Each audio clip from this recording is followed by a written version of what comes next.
નમસ્કાર મારા વહાલા વિદ્યાર્થી મિત્રો, આજે વાત કરીશું ધોરણ 12 વિષય ભૂગોળના ગાલા અસાઇનમેન્ટ બુક 2024માં ભૂગોળનું પેપર નંબર 1નો વિભાગ સીની સંપૂર્ણ સોલ્યુશન આ વિડીયોની અંદર મેળવીશું। એ પહેલા ચેનલની અંદર પ્રથમ વખત આવ્યા છો તો મિત્રો ચેનલને ખાસ સબસ્ક્રાઇબ કરી દેવા માટે વિનંતી છે। વિદ્યાર્થી મિત્રો, તમે જો વિભાગ એ અને બી નું સોલ્યુશન જોવાનું તમારું બાકી રહી ગયું છે તો નીચે ડિસ્ક્રિપ્શન અંદર આપેલી જે લિંક છે તેના ઉપર ક્લિક કરીને ત્યાંથી મેળવી શકો છો।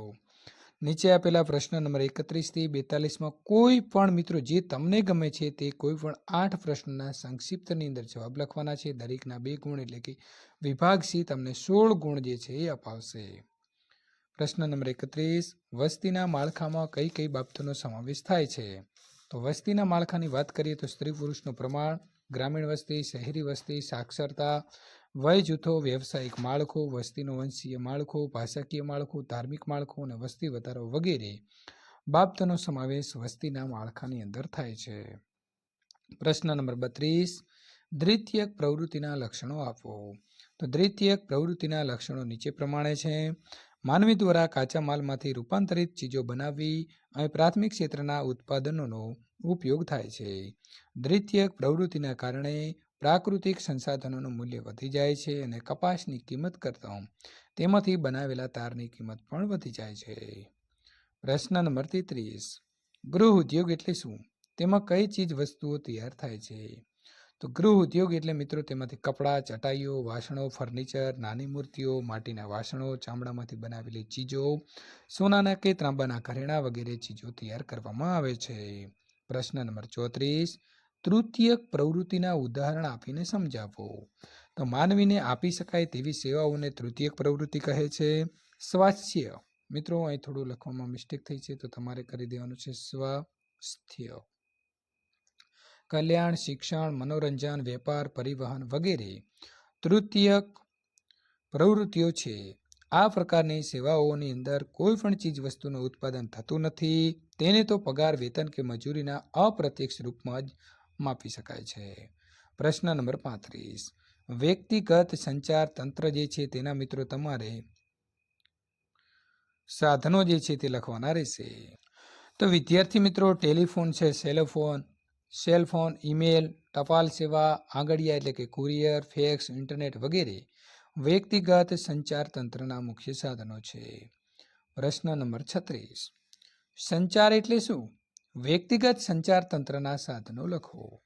તો એક સ્થળેથી બીજા સ્થળે માહિતી અથવા તો સંદેશો મોકલાવી કે પ્રાપ્ત કરવાની વિસ્તૃત વ્યવસ્થાને સંચાર તંત્ર કહે છે। ટેલિફોન, સેલફોન, ઈમેલ, ટપાલ સેવા, આંગડિયા એટલે કે કુરિયર, ફેક્સ, ઇન્ટરનેટ વગેરે વ્યક્તિગત સંચાર તંત્રના મુખ્ય સાધનો છે। પ્રશ્ન નંબર 37, ભારતનો આંતરિક વેપાર એટલે શું?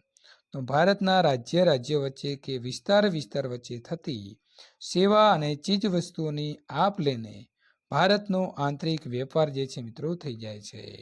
ગુજરાતનું ખાદ્ય તેલ મહારાષ્ટ્ર ખરીદે અથવા તો પંજાબની ઘઉં તમિલનાડુ ખરીદે તો તેને આંતરિક વેપાર કહેવાય છે। વિદ્યાર્થી મિત્રો, ટૂંકમાં આપણા દેશમાં જ્યાં વેપાર કરવામાં એકથી બીજા રાજ્યમાં આવે છે તેને આંતરિક વેપાર કહેવાય। પ્રશ્ન નંબર 38, ભારતમાં શહેરી વસાહત માટેના માપદંડ કયા કયા છે? તો ભારતની અંદર શહેરી વસાહત માટેના માપદંડ નીચે પ્રમાણેના છે।